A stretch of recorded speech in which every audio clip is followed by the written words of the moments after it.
Hi, Casey parents. My name is Miss Hidalgo. I am the 5th grade dual language teacher here at Casey, and I'm going to be doing a tutorial on Duolingo. It's an additional resource that you can be using at home with your children, and that you, as a parent, can also be learning different languages and practicing language with them. So you want to go to Duolingo.com. I suggest that you use the Chrome browser.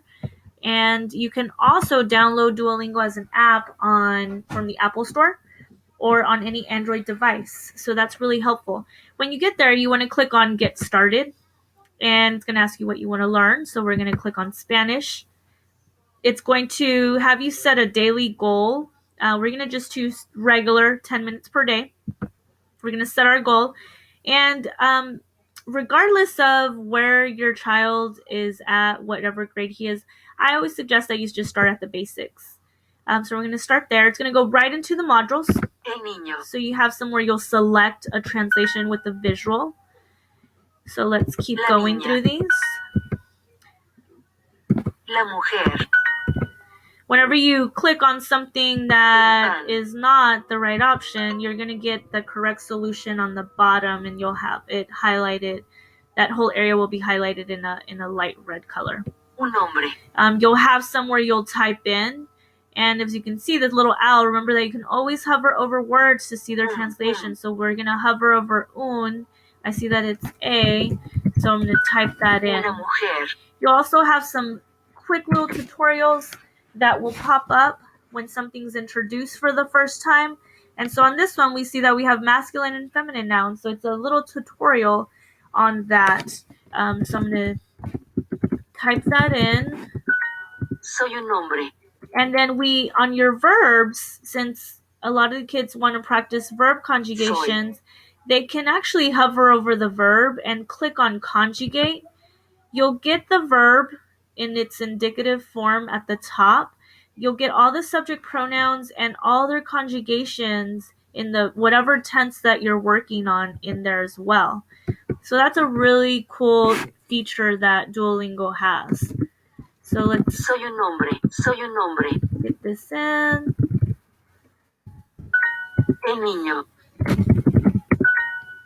La mujer. Yo soy una niña. Let's do this last one. Since we missed it, it gives us kind of like an opportunity to reattempt. And once you finish, you'll get this completion. The egg kind of cracks there.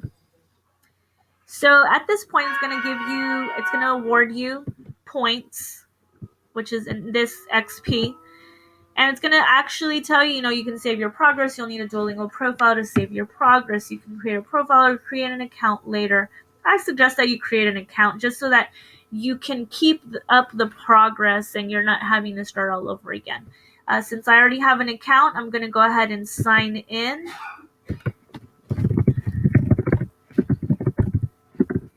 Another cool thing about signing up is that if you have a Gmail account, you can sign up through Google, and that way you don't have to remember any more passwords. Once you sign in, or create an account, on your homepage, you're going to see all the different modules that you have available. As you can see, they also have these options of testing out of skills. I suggest, though, that your child goes through the actual modules. And some of them are as short as 3 lessons, and as long as, I think there's one with 9 or 10. We have 10 lessons right here. So they're, some of them are fairly long, some of them are a little bit short. And they get awarded lingots. They can use in the lingot store for different additional features. Another really cool feature that they've added is Duolingo for schools. So the teacher can create a dashboard, give your child the access code, and then as a teacher, we have the ability to create assignments so that if I really want to practice numbers in my class, instead of waiting until everybody gets down to numbers, I can actually assign it to my kids, and they're able to go back to these other lessons later. So that's a really cool new feature that they have on here. It has the words that you've already learned. It has strength. You can review. You have some review flashcards as well. So you can, it'll give you the word and you flip it. If you can kind of tell them, oh, I was wrong or I was right about that. So that's a really neat new feature as well.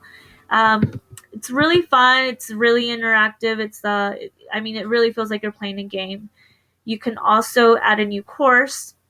So, for example, if you want to brush up on your French skills or German skills, you can add multiple courses and all be under the same account at one time. I hope the tutorial was helpful. If you have any additional questions, feel free to email me at irene.hidalgo@austinisd.org. Thank you and have a great